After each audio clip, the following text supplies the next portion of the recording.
Konbanwa, my name is Sadako Sasaki. I was born in 1943 by the Misasa Bridge in Hiroshima, Japan. After the Black Rain, life was difficult for many people, but my family was lucky because we all survived. We lived at the relatives' home in another city for a while. Then we came back and were able to rebuild our home and my father's small barber shop in town.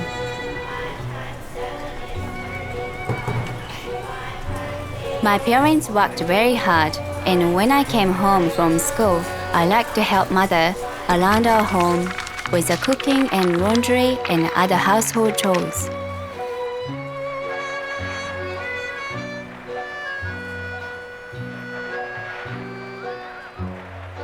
Every day after school, I helped with the chores, did my homework, and then I could go outside and play. On this day, it was beautiful outside, and I could not wait to get everything done so I could go outside and run.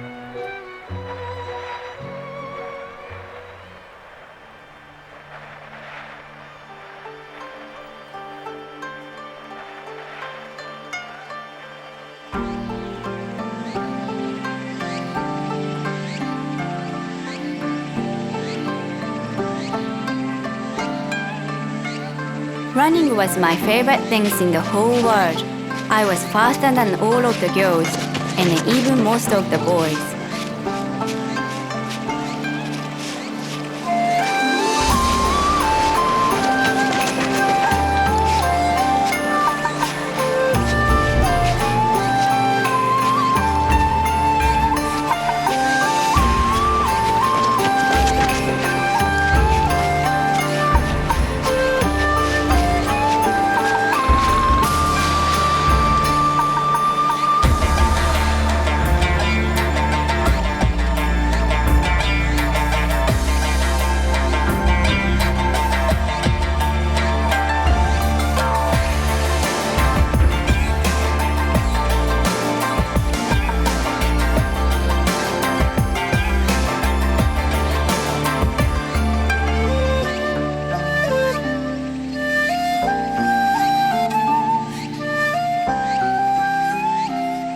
I would run to school, run at the beach, and run in the forest. One day, I ran all the way to the edge of town.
I woke up in hospital and my whole family was standing there looking down at me.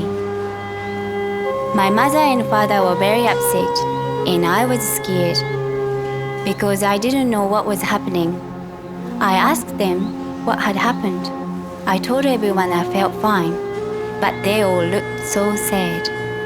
The doctors came and told me that I had leukemia. They said that for now I had to stay in bed. It wasn't so bad in hospital. I made some new friends. Some of them were old, and some had the same sickness as me.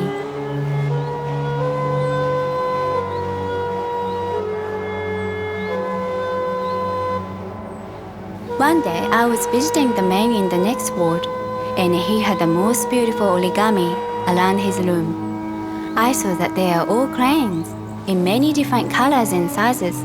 He explained to me the old Japanese legend: if you made 1,000 paper crayons within 1 year, a wish would be granted. I was so excited, I could not wait to start making my own crayons. My wish was to get better, so I could start running again. The doctors told me that a lot of people were sick because of the black rain, and I was surprised because it was many years ago. They say that there were no cure, but if I was very lucky, I could live for a long time. After a few weeks of test, I was allowed to go home, but they told me I could not run anymore. At home, there was a gift waiting for me, a great stack of paper in all different colors and patterns. They are hard to make at first, but I practiced and practiced.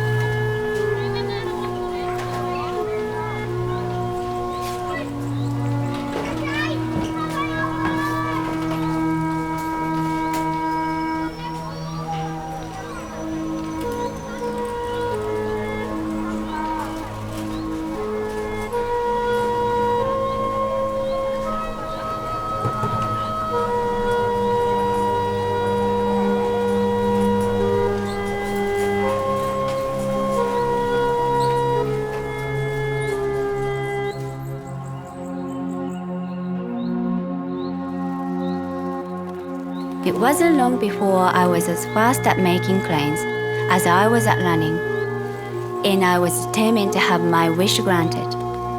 I knew I could be well enough to run again.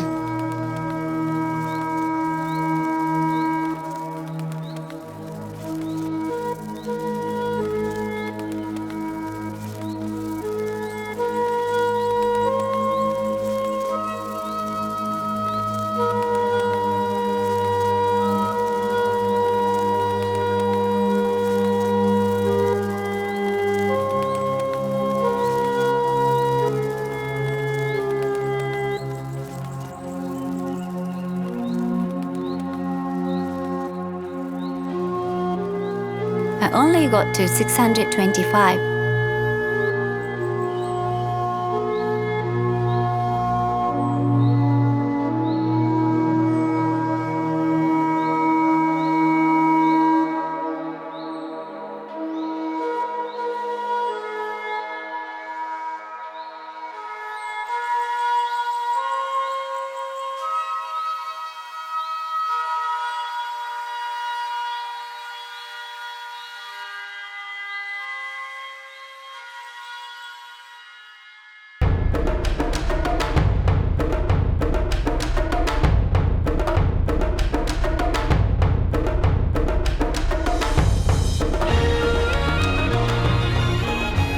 But I was never alone.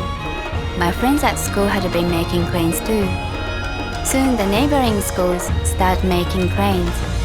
And there were not just 1,000, but many thousands of crayons as my story spread from school to school and all over Japan. Now, every year, millions of crayons are sent to my hometown from all over the world as symbols of peace and a reminder for us all that in despair, there is always hope. Here in Western Australia, there are many children with the same hope and a belief that help is available, and that other young people facing an illness can not only survive but flourish and live happy, healthy lives. Many children who are staying at Princess Margaret Hospital for Children have been encouraged and inspired by my story, our story. Messages of hope has been written to them by 1,000 children across the state. We hope that this story encourages and inspires you as it has encouraged and inspired us.